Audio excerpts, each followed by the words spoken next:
ఈ మధ్యకాలంలో మరో వివాదం వచ్చింది, ఏదో పువ్వుల వివాదం అంట. ఇంకా మనకు పని పాట లేదు. ఇంకా నేను చెప్తున్నాను కదా, కొంతమందికి పని పాట లేదు, ప్రతిదాన్ని ఇంక ఏదో మాట్లాడాడు. ఈ పువ్వుల వివాదం అంటే మల్లె పువ్వులు పెట్టుకున్న వాళ్ళందరూ బజారు మనుషులు అన్నట్టు, చెడ్డవాళ్ళు అన్నట్టు, అనవసరమైన మాటలు అవి, అక్కర్లేని మాటలు. ఈ అక్కర్లేని మాటలు చాలామంది సీరియస్గా తీసుకొని మమ్మల్ని అందరినీ ఎంత హేళన చేశారు, మమ్మల్ని అందరినీ ఎందుకు ఇలా అంటున్నారు, మీ పనే ఇదా అన్నట్టుగా. వాస్తవానికి పువ్వులకు సృష్టికర్త ఎవరు? దేవుడు. మనం మరి మెడలో దండలుగా వేసుకొని గౌరవించుకోవట్లేదా, సన్మానాలు చేయించుకోవట్లేదా? అదే పువ్వులతో దండలు వేయించుకొని గార్లాండ్స్ వేయించుకుంటున్నావా లేదా? పెళ్ళిళ్ళకి పువ్వులు వాడుతున్నారా లేదా? పెళ్ళిళ్ళకి వెనకాల పువ్వుల డెకరేషన్లు చేసుకుంటున్నారా, చేసుకోవట్లేదా? ఇక్కడున్న చాలామంది స్త్రీలు కూడా తల్లో గులాబీ పువ్వో, మల్లె పువ్వులో, కనకాంబరాలో ఏవో అప్పుడప్పుడు పెట్టుకుంటారు. దానికే పాపాత్ములు అయిపోయారు ప్రజలు, దానికే బజారు వాళ్ళు అయిపోయారు ప్రజలు. సో సంఘానికి నేర్పించవలసిన విషయాలు నేర్పించాలి, కానీ ఇలాంటి పనికిమాలిన విషయాలు సంఘానికి అవసరం లేదు నేను అంటున్నాను. అది దూరం చేస్తుంది, ఆత్మలను దూరం చేసే ప్రక్రియ ఇది, ఆత్మలను దగ్గర చేసే ప్రక్రియ కాదు. పువ్వుల గురించో, లేకపోతే ఇంకోటి గాజుల గురించో, లేకపోతే ఇంకో దేని గురించో, బంగారం గురించో మనం కావాలని పదే పదే మాట్లాడి వాళ్ళని సప్రెస్ చేసి, వాళ్ళని ఇబ్బంది పెట్టి, వాళ్ళని హేళన చేసి, అవమానపరిచి, లేకపోతే బొట్టు గురించో చిన్న స్టిక్కర్, అది దానికోసం ఆత్మల దూరం చేసేస్తారు దేవుని సన్నిధికి, చిన్న స్టిక్కర్ కోసం. ఇవన్నీ వద్దు. దేవుడు నరుని వేషాన్ని చూసేవాడు కాడు. స్టిక్కర్ తీసేసి నీతిమాలిన పనులు చేసేవాళ్ళు ఉంటే వాళ్ళు దేవుడు పరలోకి వెళ్ళిపోతారు. ఇటాళ్ళు స్టిక్కర్ పెట్టుకుని యథార్థంగా బ్రతుకుతుంటే దేవుడు వాళ్ళని తోసేస్తాడా? చిన్న స్టిక్కర్కి విషయం చేస్తారు, చిన్న పువ్వులకి విషయం చేస్తారు, చిన్న గాజులకి విషయం చేస్తారు. అందరూ సంఘంలోని ఆడోళ్ళ మీదే పడతారు. ఏందో మగాళ్ళ గురించి ఎవడు మాట్లాడు మగాళ్ళ గురించి మాట్లాడు. ఎందుకంటే మాట్లాడేవాళ్ళు ఎక్కువ మంది మగాళ్ళు అనుకుంటాను. అందుకేమో మేము మగాళ్ళం కదా, సేవకులు ఎక్కువ మంది మగాళ్ళు ఉన్నారు కదా, ఆడవాళ్ళు తక్కువ ఉన్నారు కదా, అందుకేమో అందరి ఎవరి మీద పడతారు? ఆడాళ్ళ మీద పడతారు. నువ్వు ఆ చీర కట్టుకోకూడదు అంటారు, నువ్వు ఇలాగ ఉండాలంటారు. ఏదైనా చిన్న ముసుగు వెనక్కి జారిందా వీడికి ఒకటికి రెండుకు రావు, కంగారైపోతాడు. ముందా ముసుగు సరిచేయి, ముందా ముసుగు. నీ భార్యకి చెప్పుకో, నువ్వు ఎవడవరా పనికి మాలనోడా అందనుకో, ఆవిడ చచ్చించావా అయిపోద్ది. మరి అంతే కదా. ఇప్పుడు ముసుగు గురించి మాట్లాడితే ఆ అధికారానికి సూచన ఎవరు?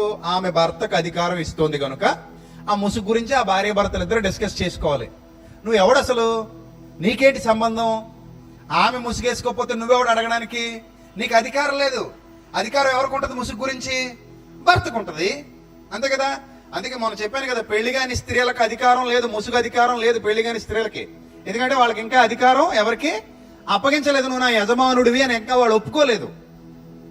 అర్థమైందా? పెళ్ళైన స్త్రీలు ఒప్పుకున్నారు నువ్వు నా యజమానుడివి అని. వీళ్ళకి దేవుడే యజమాని కాబట్టి దేవుని గౌరవిస్తూ ప్రార్థించినప్పుడు దేవుని కోసం అవసరమైతే ముసుగేసుకుని ప్రార్థన చేస్తారు, గౌరవానికి సూచనగా. అర్థమైందా? సో మనం ఎవరో స్త్రీని పట్టుకుని మనకు అవసరం లేదు, మనకు సంబంధం లేదు, నువ్వు ముసుగేస్తావా సత్తావా అని కూర్చుంటే ఆవిడ కోపం వచ్చేసి, అరే పనికిమాలోడా, మా ఆయన నన్ను అడగడు, అడిగితే మా ఆయనకి సమాధానం చెప్పుకుంటా, నువ్వు ఎవడో నన్ను అడగడానికంటే నీ గౌరవం అంతా ఏమైపోవాలి? అందుకే జ్ఞానము లేని మాటలు పలుకకూడదు. పువ్వులు మీ ఇష్టం, దేవుడు సృష్టించినవి. అడవి పువ్వులను చూడుడి, సొలొమోను సైతం వీటిలో ఒక దాని వలనైనను అలంకరింపబడలేదని యేసు ప్రభువు మాట్లాడారు. పువ్వులను సృష్టించింది ఎవరు? దేవుడు. మీరు వాడుతున్న సెంట్లన్నీ ఎందులో నుంచి వస్తాయి? ఆ పువ్వుల్లో నుంచే ఎక్స్ట్రాక్ట్ చేసి సెంట్లు తయారు చేస్తారు ఎక్కువ శాతం.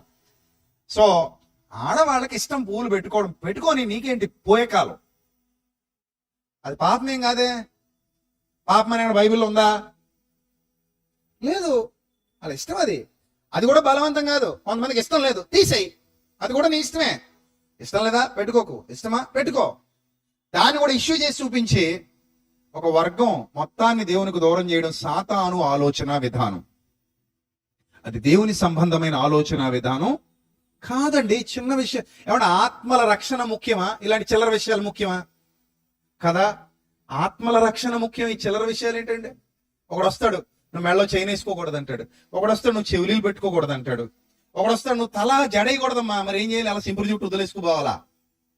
వేసుకుని ఒక జడ వేసుకుంటే నీకు వచ్చే నష్టం ఏంటి? బాగా జడలు వేసేసుకుని ఓడల మరిలా తిరిగితే అప్పుడు అడిగినా ఒక అర్థం ఉంది, ఏంటి ఎంత దారుణంగా ఉన్నావు నువ్వు అని. ఒక జడ రెండు జడలు వేసుకుంటే చూడడానికి అందంగానే కనబడతారు కదా, అంత పొడుగు జుట్టు జడేసుకోకపోతే ఎలా కుదురుతుంది? నువ్వు పనికిమాల కబుర్లు పైనుండి ఎన్నన్నా చెప్తావు, సగం జుట్టు ఉంటది కాబట్టి నీకు. మగాళ్ళకి ఎంత ఉంటది? ఇంతే ఉంటది, గురితోకలాగా. సో నీకు ఇబ్బంది లేదు. ఆడాళ్ళకి పొడవాటి జుట్టు ఉంటది కాబట్టి వాళ్ళకి రకరకాల ఇబ్బందులు ఉంటాయి. వాళ్ళకి వంట చేసేటప్పుడు చిరాకు వచ్చేస్తుంటది. వాళ్ళకి కూడా మనకులాగే చిన్న కటింగ్ వేసుకుందామనే ఉంటదేమో, కానీ బాగోదని వేసుకోరేమో, అంతే. సో కాబట్టి ఇబ్బంది పెట్టకూడదు ఎవరిని. అమ్మా, నువ్వు ఒక స్త్రీగా నువ్వు చాలా సేవలు అందిస్తున్నావు, ఒక భార్యగా, ఒక తల్లిగా, ఒక చెల్లిగా నువ్వు గొప్ప గొప్ప సేవలు చేస్తున్నావు. సో నీ సేవల్ని నేను గౌరవించి నీకు నేను ఎప్పుడు కూడా కృతజ్ఞత కలిగి ఉండాలి. ఆ భార్య పట్ల కృతజ్ఞత ఉండాలి, భర్త పట్ల కృతజ్ఞత ఉండాలి. ఒకరినొకరు పరస్పర గౌరవంతో ఒకరి పట్ల ఒకరు వ్యవహరించాలి. అంటే ప్రతిదానికి భూతత్వంలో చూసేసి అదిగో ఇదిగో చీర కట్టుకొచ్చింది కానీ దాని మీద ఏదో రంగు చుక్కుంది అంటాడు. నీకేంది పోయే కాలం? నీకేంది అసలు బాధ అని అలా ఉండని. ఎన్ని భూతత్వంలో చూపించి ఇవన్నీ మాట్లాడి ఇవన్నీ పబ్లిసిటీ చేసి అరే క్రిస్టియానిటీ అంటే ఇంతేనేమో, ఇంత చిరాగ్గా ఉంటుందేమో అన్న భావన ప్రజల్లోకి తీసుకెళ్ళిపోయారు. సో కాబట్టి వద్దు, సాక్ష్యం పేరుతో అల్లరి చేయొద్దు, అజ్ఞానాన్ని జ్ఞానంగా ప్రకటించొద్దు. దేవుడు పాపాన్ని మాత్రమే అసహించుకుంటాడు తప్ప సంప్రదాయాల్ని అసహించుకునేవాడు కాడాయన. నీకు ఒక విషయం చెప్పనా? ప్రపంచంలో దాదాపు 200 దేశాలు ఉన్నాయి. దగ్గర 200 దేశాల్లో కొన్ని వేల సంప్రదాయాలు ఉన్నాయి. దేశాలు ఇన్ని 200, కానీ దేశాన్ని మళ్ళీ విభాగిస్తే రకరకాల ప్రాంతాలు.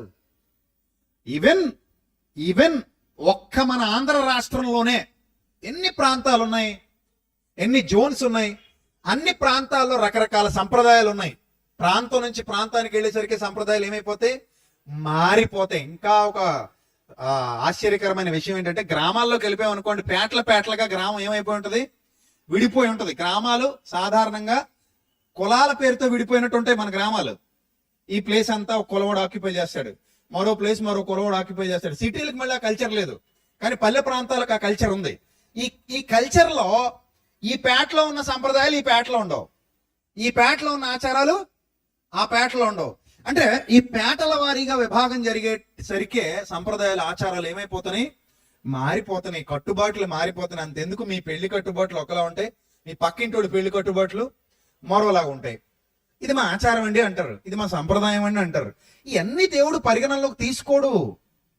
దేవుడు చూసేది ఒకటే హృదయాన్ని, దేవుడు చూసేది మనసుని. దేవుడు నువ్వు పాపాన్ని విడిచిపెట్టావో లేదో చూస్తాడు, నువ్వు మారు మనసు పొందావో లేదో చూస్తాడు. అర్థమైందా? అంతే తప్ప నువ్వు గడ్డం పెంచుకున్నావా, మీసం పెంచుకున్నావా, తల మధ్యపాపిడి తీసావా, పక్కపాపిడి తీసావా, నూనె పెట్టావా పెట్టలేదా, అది కొబ్బరి నూనె ఒలేవు నూనె, ఈ చెత్త అంతా ఆయనకు అవసరం లేదు. నీకు నచ్చినట్టు ఉండు, కాకపోతే అతి చేయకు, అతి అనర్థం, పద్ధతిగా ఉండు, గౌరవంగా ఉండు. అంతేనా చెప్తాడు దేవుడు? అంతే చెప్తాడు. ఏదైనా సరే ఒక పద్ధతి, ఒక ప్రమాణం, ఒక ప్రణాళిక, ఒక ఆమోదయోగ్యమైన జీవన విధానం, ఇది కోరుకుంటాడు తప్ప ఇక ప్రతిదీ భూతత్వంలో చూపించి ఇదిగో అది తప్పు, ఇది తప్పు, అలా తప్పు, ఇలా తప్పు, ఇక నిత్యం ఇదే అయితే క్రైస్తవ్యం భవిష్యత్తులో ఇంకా అన్యుల మధ్యలో హేళన చేయబడుతుంది. అది జరగడానికి వీలు లేదు. సో ముక్త కంఠంతో ఇలాంటి వాటిని ఖండించాలి. అరే నాయన, నీకు వస్తే సత్యం చెప్పు, లేకపోతే మౌనం ఊరుకో. అంతే తప్ప ఇలాంటి పనికిమాలిన విషయాలన్నీ ప్రజల్లో మాట్లాడి సత్యాన్ని అసత్యంగా మార్చి హేళన చేసి అనేకమైన ఆత్మల్ని దేవునికి దూరం చేయదు. మోస్ట్ ఇంపార్టెంట్ థింగ్ ఏంటంటే, నశించిపోతున్న ఆత్మలు రక్షింపబడి ఏ తండ్రి నుంచి అయితే దూరం అయిపోయారో ఆ తండ్రికి మరలా అందరూ ఏమవ్వాలి? దగ్గర అవ్వాలి. రైట్ అంతే కదా. తండ్రికి దూరమైన ప్రతి ఆత్మ ఏమవ్వాలమ్మా? తండ్రికి దగ్గర కావాలి. అది తండ్రి కోరిక. నేను చనిపోయిన తర్వాత నా ఆత్మ పరదేశంలో వెళ్ళి నిలబడాలి. ఎందుకంటే ఒకటే జీవితం, ఈ జీవితం అయిపోయిన తర్వాత మరో జీవితం. మొన్న వారమే చెప్పాను మీకు.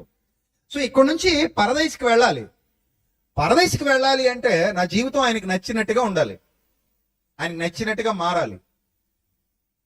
ఆయన కనాను స్త్రీ వచ్చింది ఆయన దగ్గరికి, సురఫెనికే వంశస్థురాలు. ఎన్ని ఆచారాలు ఉంటాయో తెలుసా వాళ్ళకి? వాళ్ళ బాహ్య వేషధారణ ఎలా ఉంటుందో తెలుసా మీకు? అసలు చాలా భయానకంగా ఉంటుంది. ఎందుకంటే వాళ్ళు ప్రకృతి ఆరాధికులు. వాళ్ళ శరీరాల మీద ప్రకృతి ఆరాధన పచ్చబొట్లుంటాయి. ఆమె శరీరం నిండా పచ్చబొట్లు ఉంటాయి, ఒకటి కాదు చాలా ఉంటాయి. అవి పోతాయా? ఏదో పాట ఉంది, పచ్చబొట్టు చెరిగిపోదులేనా రాజా అని, ఎప్పుడో చిన్నప్పుడు విన్నాను. ఇక నిజమే, ఇప్పుడంటే ఏదో ఏదో చేస్తున్నారంట. అదేంటది, ఏంటమ్మా అది? Laser treatment. ఇప్పుడు ఏదో లేజర్ ట్రీట్మెంట్ చేసి పచ్చబొట్టు చెరుపుతున్నారంట. యేసుప్రభు వారి కాలంలో ఆ పచ్చబొట్లు చెరిపేవి కావు అవి. సో వాళ్ళు ప్రకృతి ఆరాధికుల, సురోఫెనికే వంశస్థురాలు కనాను స్త్రీ. ఆ భయానకమైన ఆచార వ్యవహారం చూడగానే గుర్తుపెట్టేస్తారు వాళ్ళని. ఇప్పుడు కొన్ని తెగలు ఉంటాయి, కొన్ని జాతుల ప్రజలు ఉంటారు. మరి అది నేను పలకూడదు కానీ అదేం తప్పుడు మాట అయితే మళ్ళీ నాకు రిస్క్. అదే కొన్ని ప్రాంతాల ఏదో తిరుగుతుంటారు కదా, మెడలో పూసలు అయి ఉంటాయి, పైనుంచి ముసుగులు వేసుకుంటారు. అది అదేమో అనొచ్చా అనకూడదు? లైవ్ లో అనొచ్చా? పర్లేదు, నిజంగానే జాతి పేరు అది. అదిగో లంబాడీలు అంట. అదే తప్పేమో అని మళ్ళీ భయం నాకు. దీని పెద్ద ఇష్యూ చేస్తారు వాళ్ళు. అదో తెగ, ఆ తెగ పేరేదైతే నో ప్రాబ్లం. ఆ తెగది వాళ్ళు ఎక్కడ చూసినా ఇది పలానా తెగకి చెందిన వాళ్ళు. వీళ్ళు గుర్తుపడతాం కదా. నార్త్ సైడ్ స్త్రీలు వచ్చారనుకోండి, వాళ్ళని చూడగానే తెలిసిపోతారు. వాళ్ళు ముసుగేసుకుంటారు, ఇక్కడ పెడతారు బొట్టు, సింధూరం. ఇక్కడ మధ్య పాపిడి తీసి పాపిడి మధ్యలో సింధూరం పెడతారు. ఈమె నార్త్ సైడ్ స్త్రీ, తెలిసిపోతారు. జైన్స్ ఉంటారు, వాళ్ళు తెలిసిపోతారు. సిక్కులు ఉంటారు, ఈయన సిక్కు, తెలిసిపోతాడా? ఎందుకు తెలిసిపోతాడు? ఎందుకంటే సిక్కులు ఆ పైన చిన్న పాగా ఉంటది, హరిభజన్ సింగ్ ముడి ఉంటది. సిక్కులకి ఏముంటది? ముడి ఉంటది. సో అలాగా వాళ్ళు చూడగానే గుర్తుపట్టేస్తాం. అలాగే సురోఫెనికే వంశస్థుల్ని కూడా, కనాను స్త్రీని కూడా చూడగానే గుర్తుపట్టేయచ్చు. ఆమె ఒంటి మీద ఆ ప్రకృతి ఆరాధన సంబంధమైన పచ్చబొట్లు, వాళ్ళకి సంబంధించినటువంటి విధి విధానాలు, వాళ్ళకి సంబంధించిన సంప్రదాయాలు చాలా ఉంటాయి. చూడగానే కనాను స్త్రీ ఒకతే వచ్చి రాస్తున్నాడు సువార్తికుడు. వచ్చిన స్త్రీ ఎవరు? కనాను స్త్రీ. చూడగానే చెప్పేయచ్చు, ఈమె పలానా జాతికి చెందినది, ఈమె పలానా వర్గానికి చెందినది, ఇతడు పలానా జాతికి పలానా వర్గానికి చెందినవాడు, ఇతను పలానా మసస్. ఇప్పుడు ఇస్లాం సోదరులను కూడా చూడగానే గుర్తుపట్టవచ్చు. ఎందుకంటే వాళ్ళ వస్త్రధారణ, వాళ్ళ టోపీ చూడగానే గుర్తుపట్టేస్తాం. ఈయన ఇస్లాం సోదరుడు, ఇస్లాం మతానికి చెందినవాడు, గుర్తుపడతాం. అలాగే మాల వేసుకున్న వాళ్ళు కూడా చూడగానే పలానా మాల వేసుకున్న సోదరుడు గుర్తుపడతాం. ఇన్ ద సేమ్ సెన్స్ కనాను స్త్రీ సురోఫెనికేయ వంశస్థురాలు యేసు ప్రభు దగ్గరకు వచ్చింది. ఏమడిగింది? అయ్యా, మేలు చేయమని ప్రాధేయపడుతుంటే పిల్లలకు వేయునది, కుక్క పిల్లలకు వేయుట న్యాయము కాదు అనగానే ఆమె అంటోంది, అయ్యా, కుక్క పిల్లలు కూడా తన యజమానుని బల్ల మీద నుండి పడు రొట్టె ముక్కలు తింటాయి కదా. ఫ్లాట్ అయిపోయారు యేసు ప్రభు వారు. ఒక్కసారిగా ఆనందంతో తన్మయత్వంతో నిండిపోయి, అమ్మా, ఇశ్రాయేలీలు ఇంతమంది ఉన్నారే, వీళ్ళలో నుండే వచ్చా, వీళ్ళకి లేఖనాలు ఉన్నాయి, ధర్మశాస్త్రం ఉంది, ప్రతిరోజు చదువుతున్నారు, కానీ ఈ దౌర్భాగ్యులు నన్ను గుర్తించలేదు. నేను ఇన్ని మేలులు వీళ్ళకి చేసినా, వీళ్ళకి నేను రక్షణ ప్రసాదించాలని ప్రయత్నం పడుతున్నా, ఆ రక్షణ గురించి కనీస అవగాహన కూడా వీళ్ళు సంపాదించుకోవట్లేదు. నువ్వు కనాను స్త్రీవి, సురోఫెనికే వంశస్థురాలివి, అయినా కూడా నీ విశ్వాసము గొప్పది. నీ విశ్వాసం ఎలాంటిది? గొప్పది అని ఒక అన్యురాల్ని పొగిడాడు ఆయన. అంతే తప్ప నువ్వు పచ్చబొట్లు పొడిపించుకున్నావు, నువ్వు పువ్వులు ఎట్టుకున్నావు, నీ తల్లో అది ఉంది, నీ మెళ్ళలో ఇది ఉంది, నీ చేతికి పూసలు ఉన్నాయి, నీ ముక్కుకి నొత్తులు ఉన్నాయి, నీ చెవులకి ఏవో వేలాడుతున్నాయి. ఏ పెంట విషయాన్ని ఆయన మాట్లాడలేదు. ఏ విషయాన్ని ఆయన ఏం చూశాడంటే నేరుగా ఒక హృదయాన్ని చూశాడు, ఒక రక్షణ పొందాల్సిన హృదయాన్ని చూశాడు, సత్యం అర్థం కావాల్సిన ఎడారి లాంటి ఒక మనసును చూశాడు, ఎండిపోయిన వాగు లాంటి ఒక జీవితాన్ని చూశాడు. ఈ జీవితంలో రక్షణ జలాలు ప్రవహించాలి, ఈ జీవితం రక్షణ ప్రవాహం మధ్యలో తడవాలి, ఈ జీవితానికి రక్షణ అవసరం, ఈ ఆత్మ రక్షణ పొందాలి, ఈ ఆత్మ నిత్య జీవానికి వెళ్ళాలి.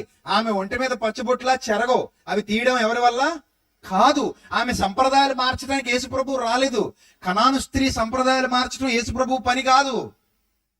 కనాను స్త్రీ ఆహారపు అలవాట్లు మార్చడం యేసుప్రభు పని కాదు. ఆహారపు అలవాట్లు రకరకాలు ఉంటాయి. కొంతమంది ఎలకలు తింటారు, కొంతమంది కొండముచ్చులు కూడా తింటారు, మనకు అసహ్యం అవి. కొంతమంది బలులు, ఈ ఇవన్నీ తింటారు, పురుగులతో సహా తింటారు కొంతమంది, మనకు అనవసరం. కొంతమందికి పడవవి.